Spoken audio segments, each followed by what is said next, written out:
యెషయా గ్రంథం 24వ అధ్యాయం చూడండి, 15వ వచనం.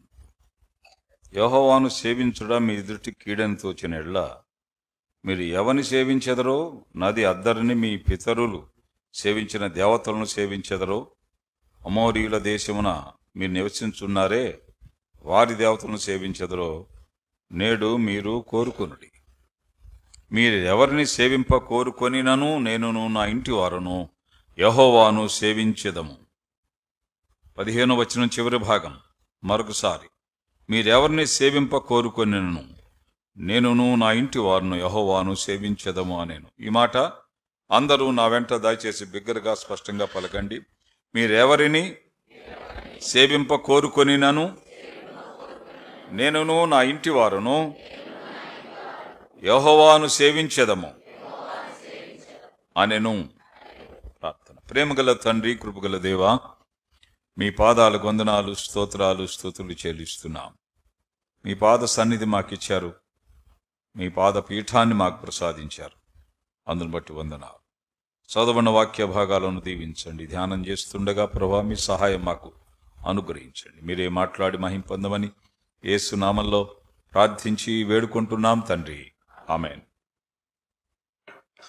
ప్రియమైన సహోదరి సహోదరులారా, మనం చదువుకున్న ఈ వాక్య భాగం 24వ అధ్యాయం 15వ వచనంలో యెహోషువ ఇశ్రాయేలు అందరితో వారందరిని ఉద్దేశించి మాట్లాడుతున్నాడు. తన అభిప్రాయాన్ని దేవుని ఎడల ఎలా ఉన్నదో తెలియజేస్తున్నాడు. అది తెలుసుకోవాలని కూడా తాను ఆశిస్తున్నాడని మనం అర్థం చేసుకోగలం. అక్కడ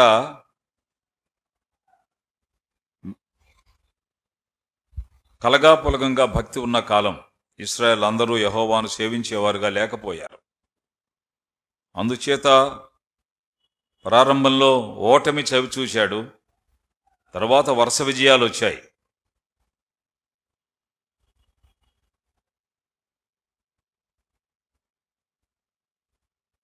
యెహోషువ గ్రంథం విజయాల గ్రంథంగా మనం చూస్తాం.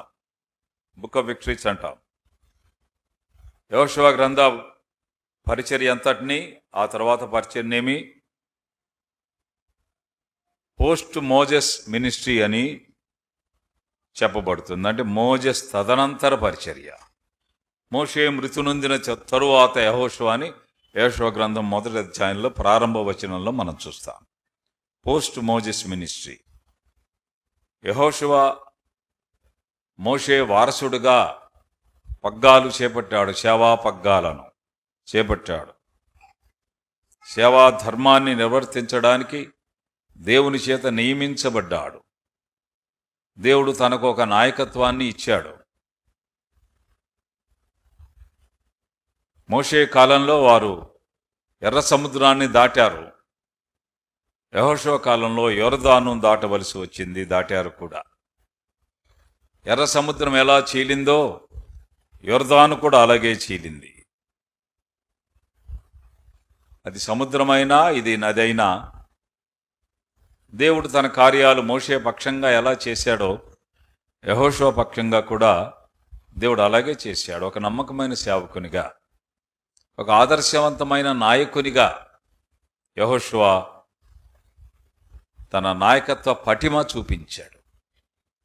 నాయకుడు ఆదర్శం ఎంత అవసరమో అనేది యెహోషువ ద్వారా మనకు తెలుస్తుంది. A leader is a leader who knows the way, who goes the way and who shows the way అని అన్నారు.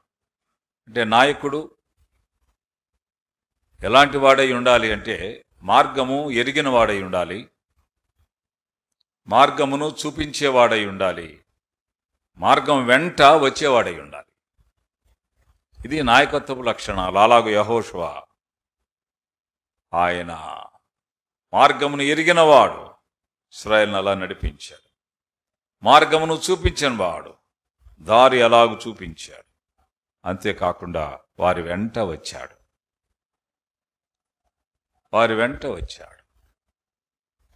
ఇది నూతన నిబంధనలో కానీ పాత నిబంధనలో కానీ ఉన్న నాయక లక్షణాలు. యేసుక్రీస్తు కూడా అలాగే. నా గొర్రెలను నేను బయటకు నడిపించినప్పుడల్లా వాటికి ముందుగా నడుతును అని అన్నాడు 10వ అధ్యాయం యోహాను సువార్తలో. నా గొర్రెలకు నేను మంచి కాపరి తన గొర్రెల కొరకు ప్రాణము పెట్టును అని చెప్పాడు. కనుక ఒక మంచి నాయకత్వ లక్షణాలను ప్రపంచానికి అందించిన వారు మోషే గాని, యెహోషువ గాని, అలాగే ప్రభువైన యేసుక్రీస్తు, ఆ తర్వాత పౌలు, వీళ్ళంతా కూడా వీళ్ళకి ఒక వ్యవహార శైలి ఉంది. దేవుని పక్షంగా ఒక నిర్దిష్టమైన, సమగ్రమైన, ఖచ్చితమైన వ్యవహార శైలి ఉంది. దేవుడు అనే మాట అందరూ అంటారు, ఓరి దేవుడో అని కూడా అంటారు. దేవుణ్ణి స్మరించకుండా ఎవరు ఉండరు సాధారణంగా. దేవుడు అంటే కొంత భయం, భీతి, గిలి ఇవి కూడా ఉన్నాయి. అయితే ఒక అర్థం లేకుండా దేవుణ్ణి పూజించడం, అర్థాంతరంగా దేవుణ్ణి విడిచిపెట్టడం అనేది లోకంలో చాలామందిలో తరచుగా జరుగుతున్న సంగతి.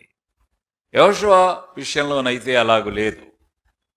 యెహోషువ అంటున్నాడు 24వ అధ్యాయం 15వ వచనం 2వ భాగంలో, మీరెవరిని సేవింప కోరుకున్నాను, నేనును నా ఇంటి వారును యెహోవాను సేవించెదము అని అంటున్నాడు. We will serve the Lord.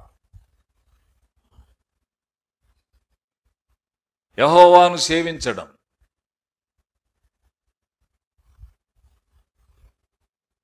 Thomas ఏ కెంపిస్ అని ఆయన ఇలా చెప్పాడు, vanity is vanity, all is vanity except loving the lord and serving him alone. It is only wisdom to tend to the Kingdom of God. దేవుని రాజ్యం సాధించడానికి దేవుని సేవించడం ఒక లక్షణం అని ఆయన చెప్పాడు. యెహోషువ దేవుని సేవించడంలో ఒక విధి విధానాలను ఆయన రుజువు చేస్తున్నాడు. దేవుడు అనడం సహజం. నాస్తికులు కూడా దేవుడు అంటారు. దేవుడు అనే మాట ఒక సర్వజనీన పదం, సార్వత్రిక పదం, ఒక సర్వనామం, సర్వజనీన సర్వనామం. అలా ఊరికే ఊసిపోక ఏదో దేవుడని గుడ్డిగా నమ్మడం బైబిల్ అంగీకరించదు. దేవుడు అన్నప్పుడు ఒక సమగ్రమైన అవగాహన దేవుని గురించి మనకు ఉండాలి.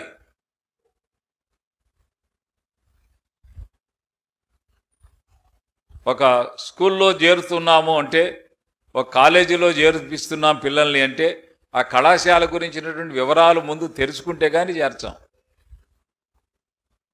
ఇంతకుముందు అలా కాదు, ఎక్కడ కాళ్ళు ఉంటే అక్కడ నెట్టేవాళ్ళు, ప్యాసింజర్ బండిలో జనాన్ని నెట్టినట్టు. ఎక్కడ కాళ్ళు ఉంటే అక్కడ పిల్లల్ని చేర్పించేవాడు. ఇప్పుడు అలా కాదు, వికాసం వచ్చింది. పిల్లల్ని బాగా చదివించాలనే వికాసం వచ్చింది. ఉన్నతమైన స్కూళ్లలోనూ ఉన్నత ప్రమాణాలు ఉన్న విద్యాలయాల్లో చదివించాలనేటువంటి వికాసం వచ్చింది. అందుచేత ముందు ఆ సంగతులు తెలుసుకొని చేర్పిస్తారు. అలాగే ఒక పని చేసేటప్పుడు తెలుసుకొని చేయడం అనేది మనం చేస్తున్నాం. దేవుడు అనే మాట దగ్గరకు వచ్చినప్పుడు ఈ సంగతి విస్మరిస్తున్నాడు మానవుడు. యెహోషువ అలా కాదు. ఏమన్నాడు?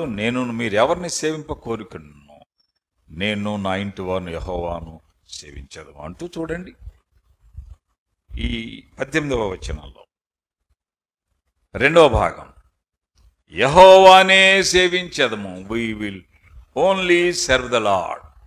యెహోవానే, మరి ఏ ఇతరులను కాదు. యెహోవానే సేవించదము. దేవుని యెడల ఒక ప్రచండమైన నమ్మకం. దున్నేటప్పుడు దూడల్లో, మేసేటప్పుడు ఎడ్లలో అనే సామెత ప్రకారం కాకుండా, ఏది అనుకూలమైతే అది కాకుండా, ఏ దేవుడైనా ఒకటే అనే ఒక తేలిక పదం కాకుండా స్పష్టంగా చెప్తున్నాడు, యెహోవానే సేవిస్తాం. We will only serve the Lord. ఆయన తప్ప మాకు వేరే దేవుడు లేడు. ఇది చెప్పగలమా మనం? దేవుణ్ణి సేవించడంలో ఒక క్రమం, దేవుణ్ణి సేవించడంలో ఒక క్రమం ఇక్కడ ప్రస్తావించబడింది. ఇది దేవుళ్ళ మార్కెట్, ఈ లోకం. ఇక్కడ మనం ఎన్నుకోవాలి దేవుణ్ణి. we have to select a God. ప్రపంచం ఒక దేవుళ్ళ ఎగ్జిబిషన్. ఇందులో మనం ఎన్నుకోవాలి ఒక దేవుణ్ణి.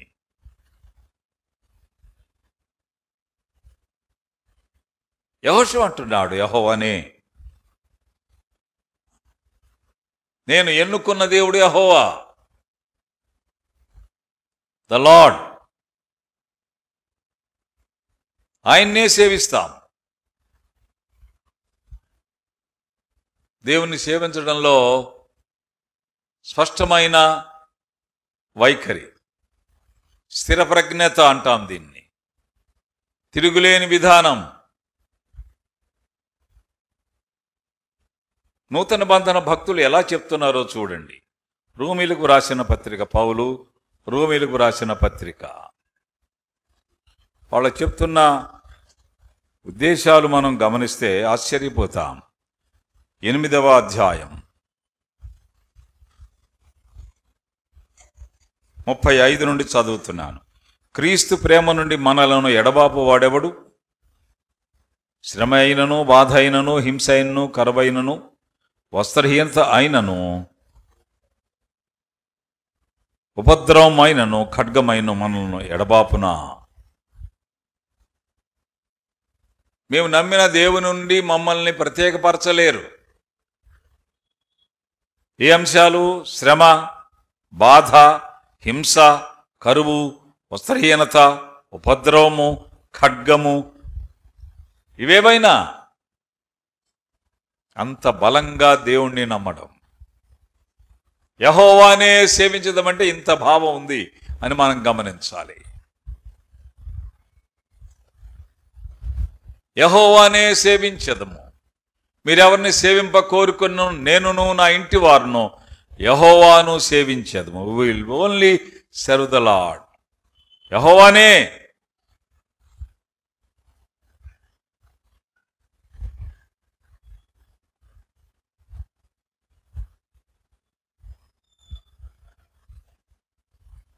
ఈయనే నా భర్త అంటుంది భార్య. ఈయన కూడా నా భర్త అనదు, అనలేదు. ఈమె నా భార్య అంటాడు భర్త, ఈమె కూడా నా భార్య అంటే చాలా తేడా ఉంది అందులో. ఈయన కూడా మా దేవుడే కాదు, ఆయనే మా దేవుడు. యెహోవానే సేవించదు. ఎలాంటి పరిస్థితుల్లో? శ్రమ, బాధ, హింస, కరువు, వస్త్రహీనత, ఉపద్రవము, ఖడ్గం. అంటే ఏమిటి? దేవుణ్ణి నమ్ముకున్నప్పుడు ఇవి కూడా వెంట వస్తాయి. శ్రమ వస్తుంది, బాధ కూడా వస్తుంది. దేవుణ్ణి నమ్మడం అనేది ప్రయోజనం కొరకు కాదు, దేవునికి ఏదో మేలు చేయడానికి కాదు, దేవునికి మద్దతు పలకడానికి, మ్యాజిక్ ఫిగర్ దాటితే ఆయనకు అధికారం వస్తుంది అని చెప్పడానికి కాదు.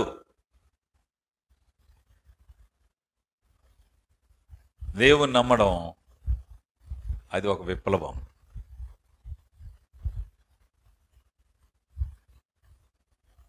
విప్లవం. శ్రమలో కూడా విడవకపోవడం విప్లవం కాకేమిటి? బాధలో కూడా దేవునికి దూరం కాకపోవడం విప్లవం కాక మరేమిటి? కరువు, వస్త్రహీనత వచ్చినా కూడా మా దేవుడు మా దేవుడే, ఇది విప్లవం కాక మరేమిటండి? అందుచేత దేవుడు మన ఎడల విప్లవాత్మక ప్రేమను కనుపరచి మనలో ప్రేమ విప్లవాన్ని తెచ్చాడు. మళ్ళీ చెప్పనా? ఎక్కడ ఉన్నట్టున్నారు, దయచేసి వెంటనే రండి. ఆటోలెక్కి, బస్సులెక్కి, బళ్ళెక్కి, మీకు అర్థమవుతుంది. దేవుడు మన ఎడల విప్లవాత్మకమైన ప్రేమను కనుపరిచి మనలో ప్రేమ విప్లవాన్ని తెచ్చాడు. అది ఎలాంటిదంటే, శ్రమ అయినా, బాధ అయినా, హింస అయినా, కరువైనా, వస్త్రహీనత అయినా, ఉపద్రవమైన, ఖడ్గమైన యెహోవానే సేవించదము. ఇది విప్లవం కాకేమిటండి? ఆ కింద ఇంకా చదివితే చూడండి 38వ వచనంలో, ఇంకా ఇంకా తీవ్రంగా వ్రాస్తున్నాడు 37 నుండి. ఆయనను మనల్ని ప్రేమించిన వాని ద్వారా మనము వీటన్నిటిలో అత్యధిక విజయము పొందుచున్నాము.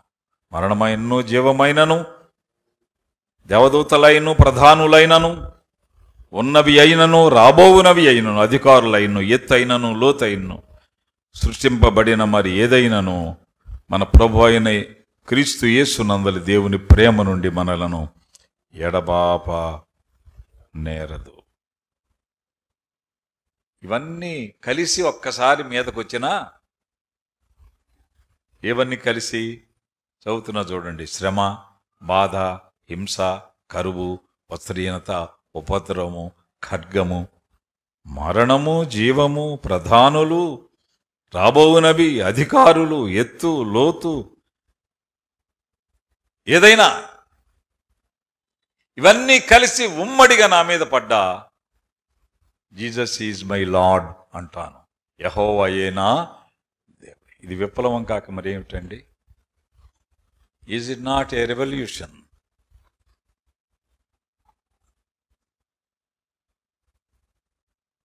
An evolution of faith in us brings a revolution of faith.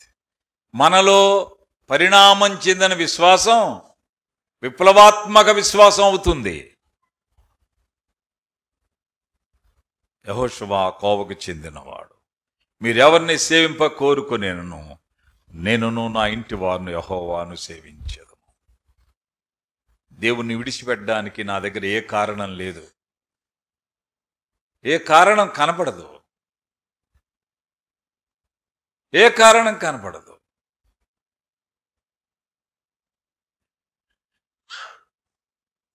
అని చెప్పకనే చెప్పడం. అందుచేత యెహోవానే సేవించేదము. ఈ విప్లవాత్మక భావజానం లేకపోతే అది దేవుని నమ్మడం కాదు, దేవుని నమ్మడం కాదు.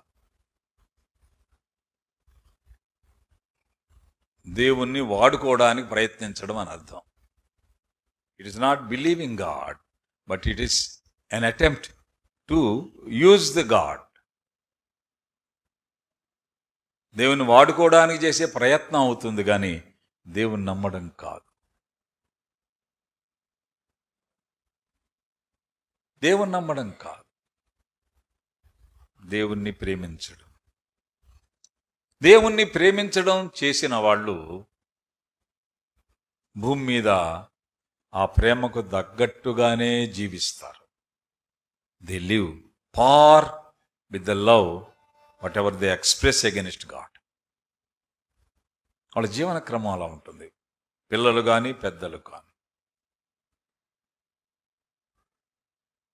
నేను ప్రేమిస్తున్నాను, దేవుణ్ణి ప్రేమిస్తున్నాను అంటే ఒట్టి మాటలు వరకే. అది క్రియాశీలకంగా లేనప్పుడు, క్రియాశీలక చర్య మనం చెప్పిన మాటలు కనెక్ట్ కానప్పుడు అది ప్రేమ అనబడదు. పౌలు ఎంత గంభీరంగా చెప్తున్నాడు ఇక్కడ. క్రియాశీలక ప్రేమ కనెక్ట్ అవ్వాలి.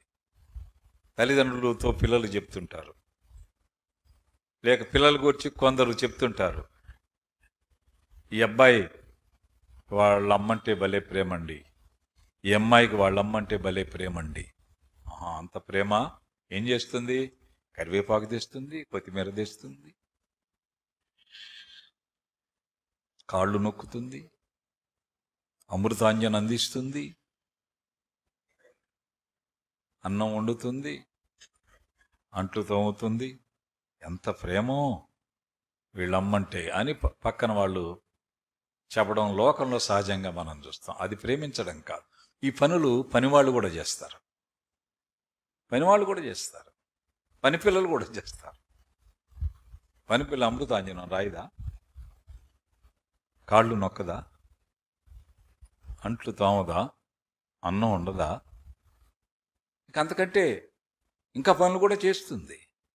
కానీ పని పిల్లలు చేయలేనివి, పక్కవారు చేయలేనివి, ఒక్క పిల్లలే చేయగలిగినవి ఉన్నాయి. పిల్లలు తప్ప ఎవరు అది చేయలేరు. అది చేస్తే వాళ్ళు తల్లిని లేక తండ్రిని ప్రేమించేవారు. ఏమిటది? వచ్చేవారం చెప్పుకుందామా? ఏమిటది? అది గనక చేస్తే వాళ్ళు తల్లిదండ్రులు ప్రేమించేవాళ్ళు. అది ఏమిటంటే, ఈ పని చేస్తావా? అమ్మో నేను ఈ పని చేయను, నేను ఈ పని చేయను. ఇక్కడికి వస్తావా? అమ్మో నేను అక్కడికి రాను. ఇలా చేస్తావా? అలా అసలు చేయనే చేయను. ఎందుకని?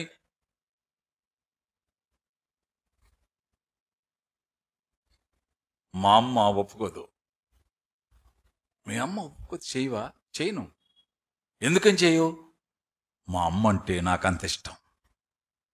చప్పట్లు కొట్టాలండి. మా అమ్మ అంటే నాకంత ఇష్టం. ఇలా చెప్పగలిగిన పిల్లలుంటే తల్లులు కానీ తండ్రులు కానీ చచ్చిపోయినా బాగుండరని నేను అనుకుంటారు. మా అమ్మ అంటే నాకంత ఇష్టం. ఈ మిగతా పనులు ఎవరు చేయలేరండి, ఎవరైనా చేస్తారు. ఎవరెవరు పాలు ప్యాకెట్ తేరా అంటే ఎవరు తేరండి? ఎవరైనా తెస్తారు. కానీ ఈ మాట పిల్లలు తప్ప ఎవరు చెప్పలేరు. మా అమ్మ అంటే నాకు ఇష్టం కాబట్టి మా అమ్మకి ఇష్టం లేనిది నాకు ఇష్టం లేదు. మా అమ్మకి ఇష్టం లేదు నాకు ఇష్టం లేదు. మా నాన్నకి ఇష్టం లేదు నాకు ఇష్టం లేదు. ఇది క్రియాశీలక ప్రేమ, డీడ్ ఓరియంటెడ్ లవ్ అంటారు దీన్ని. దేవుని ఏళ్ళ మనకు అలాంటి ప్రేమ పౌలు కనుపరుస్తున్నాడండి. శ్రమ, బాధ, హింస, కరువు, వస్త్రహీనత, ఉపద్రవము, ఖడ్గం కూడా, అది ఏదైనా దేవుణ్ణి ప్రేమించడంలో మమ్మల్ని ఆకర్షించలేదు. ఏ అంశం కూడా. దీన్నే యెహోషువ అంటున్నాడు, యెహోవానే సేవించండి. We will only serve the Lord. We will only serve the Lord. దీనికి ధైర్యం, ఇందులో త్యాగం, ఇందులో ఒక క్రమం, ఇందులో ప్రమాణం, వెరసి ఈ నినాదం. త్యాగం ఉంది, ప్రేమ ఉంది, క్రమం ఉంది, ప్రమాణం ఉంది. ఇన్ని కలిపితే గాని ఒక నినాదం, భక్తి నినాదం బయటికి రాదండి. యెహోవాని ఎందుకు సేవిస్తున్నామో చెప్తున్నాడు చూడండి. 24వ అధ్యాయం యెహోషువ గ్రంథం 19వ వచనంలో, అందుకు యెహోషువ, యెహోవా పరిశుద్ధ దేవుడు, రోషము గల దేవుడు,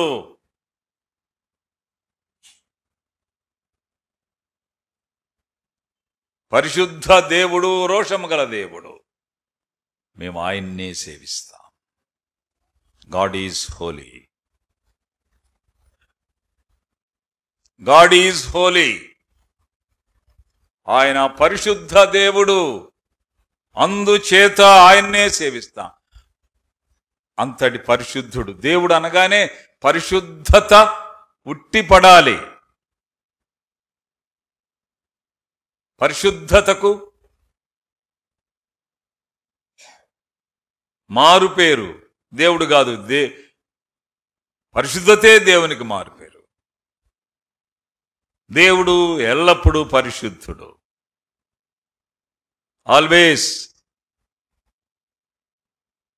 మన గ్రంథం పరిశుద్ధ గ్రంథం, మనమున్న స్థలం పరిశుద్ధ స్థలం.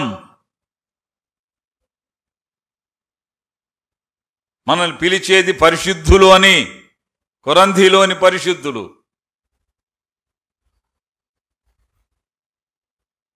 తెస్సలోనికలోని పరిశుద్ధులు, రోమాలోని పరిశుద్ధుడు, గలతీయ ప్రాంత సంఘాలలో ఉన్న పరిశుద్ధులు. పరిశుద్ధులగుటగా ఆయన మనల్ని పిలిచాడు. అంటే పాపాన్ని విడవడానికి, చీకటిని విడిచి రావడానికి, చెడుగును అసహించుకోవడానికి ప్రభు మనల్ని పిలిచాడు. చీకటిలో నుండి ఆశ్చర్యకరమా తన వెలుగులోనికి మిమ్మల్ని పిలిచిన వారి గుణాతిశయమును ప్రచురము చేయు నిమిత్తము ఏర్పరచబడిన వంశమును, రాజులైన యాజక సమూహమును, దేవుని సొత్తైన ప్రజలై ఉన్నారు. పేతురు రాస్తున్నాడు. పరిశుద్ధత. ఆయన్నే సేవించడానికి కారణం ఏమిటి? ఆయన పరిశుద్ధుడు. ఆయన్నే సేవించడానికి కారణం ఏమిటి? ఆయన రోషము గల దేవుడు. ఫెరోషియస్, పౌరుషం గలవాడు, రోషం గలవాడు. ఆయన పాపాన్ని అంగీకరించాడు, పాపిని ప్రేమిస్తాడు, పాపాన్ని క్షమిస్తాడు. అంగీకరించడు, క్షమిస్తాడు. క్షమిస్తాడు అంటే అడిగితే క్షమిస్తాడు. పాపములు క్షమించబడేవి, స్తుతులు స్వీకరించబడేవి. పాపాలు క్షమించబడాలి. క్షమించబడడం అంటే ఒప్పుకోవడం. మనం మన పాపములు ఒప్పుకొనిన ఎడల ఆయన నమ్మదగిన వాడు, నీతిమంతుడు కనుక ఆయన మన పాపలను క్షమించి సమస్త దుర్నీతి నుండి మనల్ని పవిత్రులుగా చేయను. ఒప్పుకుంటే పాపం తప్పుకుంటుంది. ఒప్పుకుంటే పాపం తప్పుకుంటుంది, ఒప్పుకుంటే తప్పకుండా ఉంటుంది. పాపానికి వచ్చు శిక్ష ఘోరం. అందుచేత ప్రభువా నన్ను క్షమించండి అని చెప్తే చాలు. ఒక్క పాపాన్ని నువ్వు చీటీ మీద రాయాల్సిన పని లేదు. పాపాలు ఒప్పుకోవడం చీటీ పాట కాదు. ప్రభువా నా పాపాలు క్షమించండి, ప్రారంభం నుండి నేను మిమ్మల్ని ఎరుగకుండా ఉన్నాను, ఈ మధ్యాహ్నం వేళ మీ దగ్గరకు వస్తున్నానయ్యా, నన్ను క్షమించండి. చాలు, ఇది దిస్ ఇస్ ఎనఫ్. జీవితాంతపు పొరపాట్లకు ఇది సరిపోతుంది. జీవితాంతపు పొరపాట్లకు, ఎరిగి ఎరుగక, తెలిసి తెలియక, దూకుడుగా దుందుడుగ్గా, గొర్రెదాటుడుగా చేసిన పొరపాట్లున్నాయే, వీటన్నిటికీ ఏకైక పరిష్కారం ప్రభువా నా పాపాలు క్షమించండి. అతిక్రమం దాచిపెట్టువాడు వర్ధిల్లడు, వాటిని ఒప్పుకొని విడిచిపెట్టువాడు కనికరము పొందును. ఆయన పరిశుద్ధుడు, పాపాన్ని ఒప్పుకోడు, క్షమిస్తాడు. ఏమేం చేసావురా నువ్వు పాపాలు? చిన్న కొడుక, దున్నపోతా అనలేదు. తండ్రి, పరలోక వ్యతిరేకంగా నీ ఎదుట నేను పాపం చేశాను, నీ కుమారుడిని అనిపించకుండా యోగ్యుణ్ణి కాను, నీ కూలివాళ్ళను ఒకనిగా పెట్టుకోండి అన్నాడు. అంతే. తన జీవితాంతపు అప్పటి వరకు తన బ్రతుకంతట్లు చేసిన పాపాలకు సరిపోయింది ఆ చిన్న ప్రార్థన. ఆయన క్షమించువాడు. పాపాన్ని ఒప్పుకోడండి, ఒప్పుకోడు. ప్రభువును ఒప్పుకున్న వాళ్ళు పాపాన్ని చేయడానికి ఒప్పుకోరు. చెప్పనా మళ్ళీ? ప్రభువును ఒప్పుకున్న వాళ్ళు పాపం చేయడానికి ఒప్పుకోరు. పాపం చేయడానికి ఒప్పుకున్నారంటే వాళ్ళు ప్రభువును ఒప్పుకోలేదు.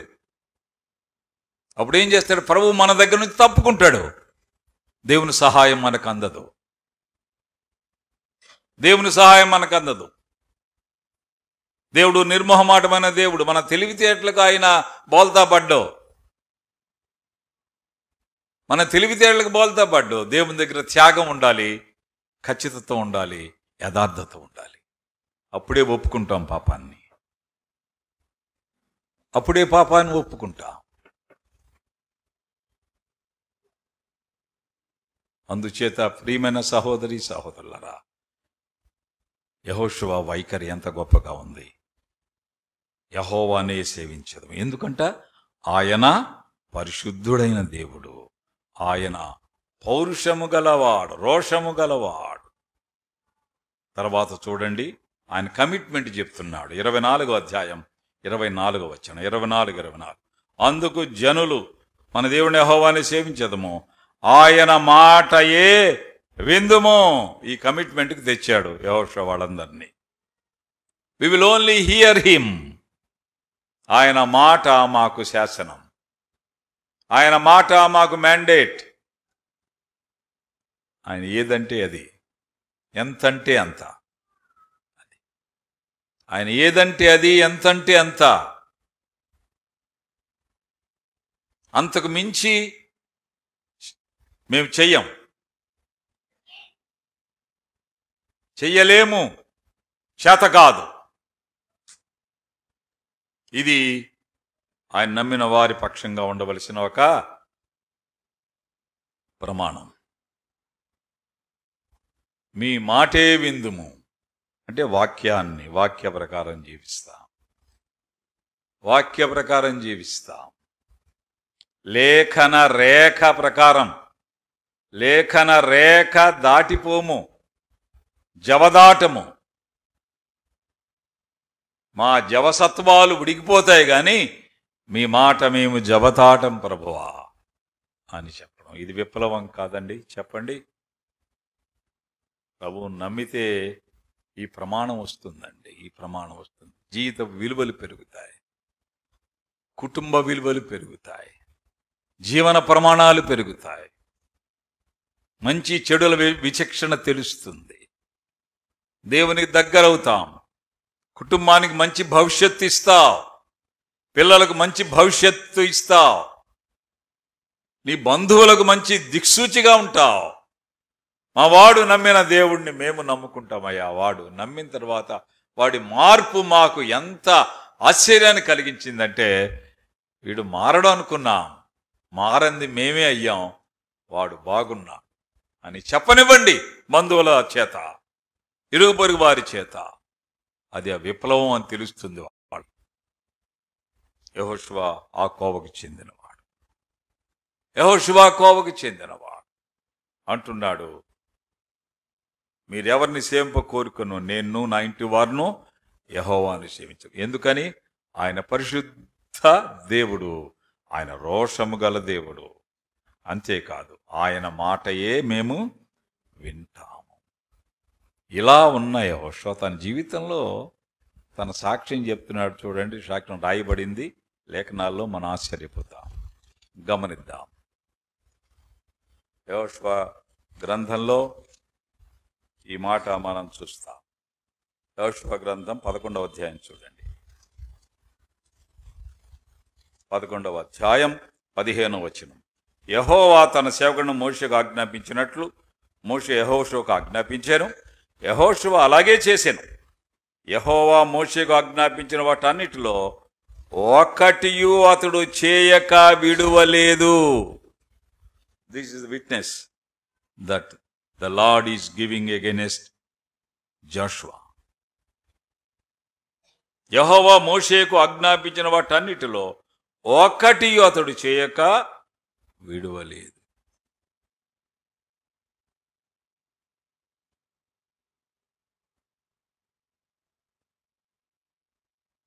హండ్రెడ్ పర్సెంట్ 100% చేసినవాడు, 100% కొట్టాడు. High rank.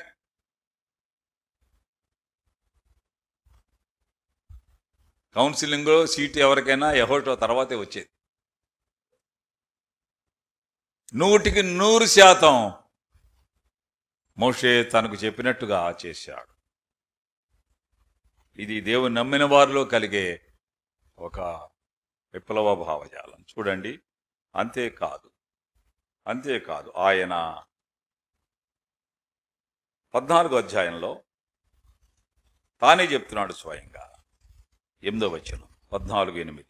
నాతో కూడా బయలుదేరి వచ్చిన నా సహోదరులు జనుల హృదయంలో కరుగజేయగా నేను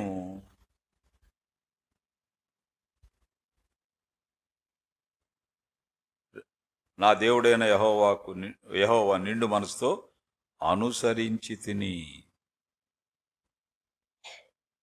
హోల్ హార్టెడ్ ఫాలోయింగ్. యెహోవా నిండు మనసుతో అనుసరించి తిని. కాలేబు యెహోషువతో చెప్తూ, కాలేబు యెహోషువ నేతృత్వంలో ఎలా తయారయ్యాడో చూడండి. తన గురించి తాను సాక్ష్యం ఇస్తున్నాడు. నిండు మనసుతో నేను అనుసరించి, నాతో ఉన్నవాళ్ళు నన్ను చాలా ఇబ్బంది పెట్టారు, వెనక్కి లాగారు. ఇదేం భక్తయ్యా, ఇదే మారు మనసయ్యా, ఏమిటయ్యా అన్నీ మానేశావు, సాధువులాగా సన్యాసిలాగా, ఏమిటిది?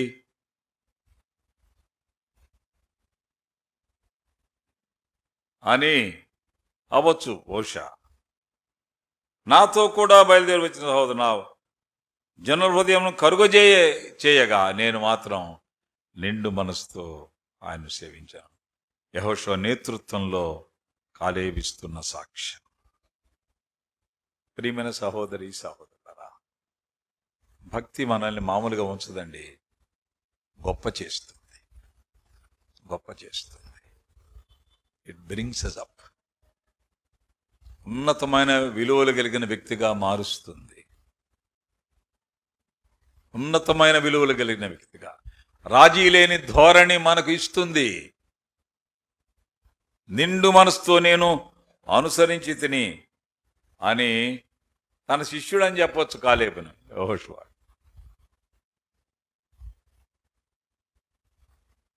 యెహోషువ చెప్తున్నాడు ఈ మాట. యెహోషువతో చెప్తున్నాడు కాలేబు, నేను ఆయన నిండు మనసుతో అనుసరించాను. అందుచేతనే మనం చదువుకున్న 24వ అధ్యాయం 15వ వచనంలో యెహోషువ చెప్తున్న మాట, మీరు ఎవరిని సేవింప కోరుకును, నేను నా ఇంటి వారును యెహోవాను సేవిస్తాను. దేవుని సేవించకుండా ఈ అంశం మాకు అడ్డంగా ఉండలేదు అని చెప్పడు. ఎందుకని చెప్తున్నాడు? ఆయన పరిశుద్ధుడు, అందుచేత సేవిస్తాం. ఆయన రోషం గలవాడు, అందుచేత ఆయన్ని సేవిస్తాం. అంతేకాదు, ఆయన మాటయే మేము వింటాం, ఆయన మాటయే వింటాం. అందుచేత మనకు ఏదైనా ఒక అంశం అనుమానం వచ్చినప్పుడు ఇది వాక్య క్రమం ప్రకారం ఉందా లేదా అని బేరీజు వేసుకోవాలి. అది ఆయన మాట వింటమంటే. మనం చేసేసిన తర్వాత సర్దేసేయండి ప్రభా, అడ్జస్ట్ చేసేయండి, అడ్జస్ట్మెంట్లు కుదరదు. ఇది అడ్జస్ట్మెంట్లు ఆటో కాదు. రాత్రి కూడా మీకు జ్ఞాపకం చేశాను, ఇది అడ్జస్ట్ చేసి కొంచెం జరుగు, సగం కూర్చుంటా, సగం నీ మీద సగం సీటు మీద, కుదరదు. ఇది అడ్జస్ట్మెంట్ కుదరదు. ముందుగానే ఇది వాక్యానుసారం కాకపోతే బేషరతుగా వదిలేయడమే. దేవుడు దీవిస్తాడు, దేవుడు దీవిస్తాడు. పిల్లల్ని మనం ప్రేమించడంలో కడుపు కాల్చుకొని కడుపు మార్చుకొని వాళ్ళని ప్రేమించి వాళ్ళని చదివిస్తున్నా. దేవుణ్ణి ప్రేమించడంలో కూడా కొన్నిసార్లు కొన్ని నష్టపోవాలి మనం. పిల్లల కంటే ఎక్కువ నష్టాన్ని పొందాలి అవసరం వచ్చినప్పుడు. ఇది దేవుణ్ణి ప్రేమించడం.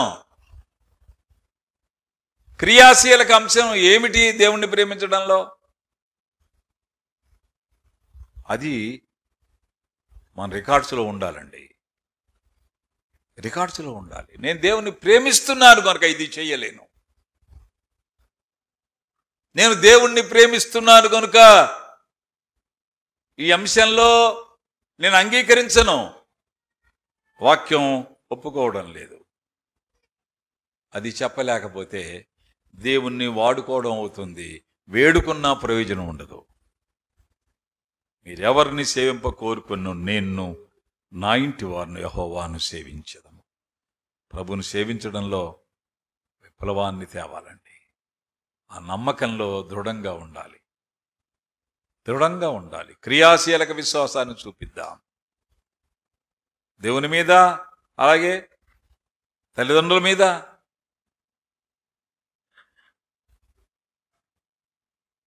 తల్లిదండ్రులు దేవునికి ప్రతినిధులుగా దేవుడు మనకిస్తున్నాడు కదా. They are agents of God, they are agents of God, దేవుని ప్రతినిధులు. ఒకడు తల్లిదండ్రులకు ఎదురు తిరిగి నేను దేవునికి ప్రేమిస్తున్నానంటే అది నమ్మే మాట కాదు.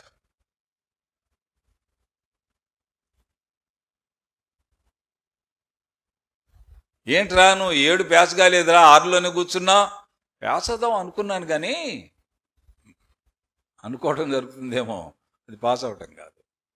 ఇంకా 6లోనే కూర్చున్నావు అంటే అర్థం ఏమిటి?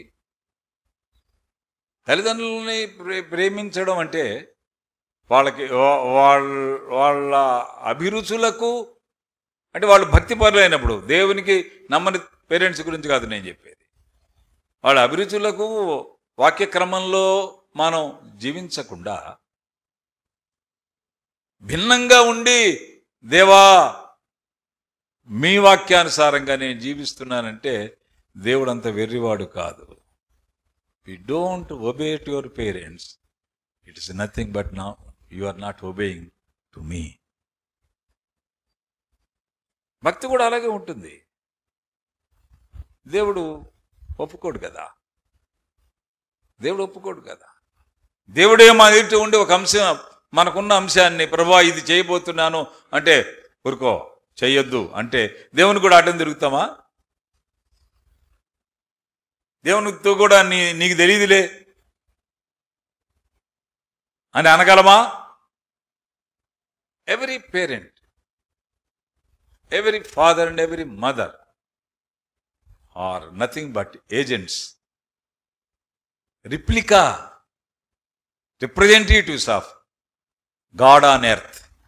అందుచేత తల్లిదండ్రులకు విధేయులవ్వాలి, క్రియాశీలకంగా దేవునికి విధేయులమని ప్రకటించడమే అది. అలాగే దేవునికి విధేయులైతే ఆటోమేటిక్గా ఇవన్నీ జరుగుతాయి.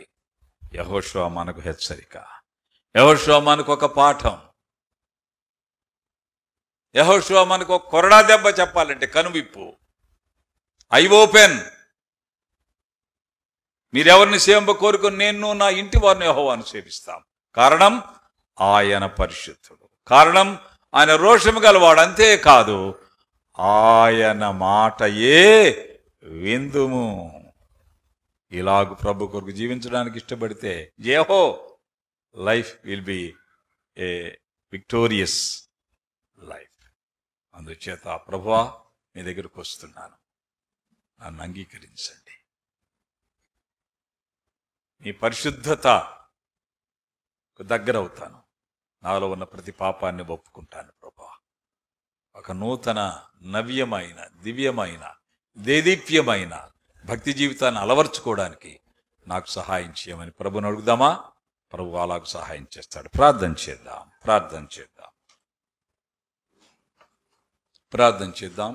ఈ మధ్యాహ్నం వేళ ఇంకా ప్రభుని అంగీకరించిన వారు ఎవరైనా ఈ స్థలంలో ఉంటే వారిని ప్రేమతో మృదువుగా వాళ్ళకి చెప్తున్నామండి, బాబు ప్రభుని అంగీకరించావా? ప్రభుని ఒప్పుకున్నావమ్మా? ఆయన్ని సేవించడానికి ఇష్టపడుతున్నావా? నీలో కూడా భక్తి విప్లవం రావాలని కోరుకుంటున్నావా? ఉన్నత ప్రమాణాలతో కూడిన జీవితాన్ని జీవించాలని ఏమాత్రం ఆశ ఉన్నా బేషరతుగా నువ్వు చేయవలసిన పని, యేసు ప్రభువా నా పాపాలు క్షమించండి, నేను మీ బిడ్డగా జీవిస్తాను, మీ కొరకు జీవిస్తానని చెప్పడమే. ఈ మధ్యాహ్నం వేళ ఆ మాట చెప్పగలిగితే, అలాగూ ప్రభు నమ్మడానికి నీకు ఏమాత్రం నీ హృదయంలో ఆశ ఉన్నా అటివారు మీ చేయి పైకి చూపించవచ్చు. మేము ప్రార్థన చేస్తాం. ఎవరన్నా ఉన్నారా ఈ స్థలంలో ప్రభుని అంగీకరించడానికి, ఆయన కొరకు జీవించడానికి, ఆయన ఇచ్చే దీవెనలే కాదు ఆయన ఇచ్చే క్రమాన్ని కూడా పాటించడానికి ఆశించిన వారు, యెహోవానే సేవించెదను, ఆయన పరిశుద్ధుడు, ఆయన రోషం గలవాడు, ఆయన మాట వింటాను నువ్వు భావించగలిగితే ఆయన దగ్గర క్షమించబడినట్లుగా అటివారు మీ చేయి పైగా చూపించవచ్చు అంటే మేము ప్రార్థన చేస్తాం. ఎవరైనా ఉంటే ఈ స్థలంలో ఇంకా ప్రభుని నమ్మని వాడు, ప్రభుని అంగీకరించిన వారికి ప్రత్యేక ఆహ్వానాన్ని మేము అందిస్తున్నాం. అలాగూ ప్రభును స్వీకరించి ప్రభు గురు జీవించాలని మా అభిలాష. మేము చేస్తున్న ఒక చిన్న ప్రయత్నం. ఆ ప్రయత్నాన్ని స్పందించిన వారు ఎవరైనా ఉంటే దయచేసి చేయి పైకెత్తండి, లేదా ముందుకు రండి. సభానంతరం మేము మీ కొరకు ప్రార్థన చేస్తాం. ప్రభువులు ఎలాగ జీవించాలో తెలియచేస్తాం. ప్రేమగల తండ్రి, కృపగల దేవా, మీకు వందనాలు. మనం ప్రేమించి మీరు మాకు ఇచ్చిన హెచ్చరికలు మాకు శిరోధార్యం. ఆలకించిన మీ బిడ్డలను దీవించండి. స్పందించే వారిని బట్టి మీకు వందనాలు చెల్లిస్తున్నాం. యెహోవానే సేవించదన్న విప్లవాత్మక నిర్ణయానికి వచ్చినట్లుగా మీ దయా దీవెన కోరుతున్నా. మీ ఆశీర్వాదం ఆరోపిస్తున్నా. మీరే మహిమ పొందండి. మీ లేఖనాల జ్ఞాపకాలలో మేము గృహాలకు వెళ్ళినట్లుగా కృప చూపించమని మీ దీవెన కోరుతూ యేసు నామములో ప్రార్థించి వేడుకుంటున్నాం తండ్రి. ఆమేన్.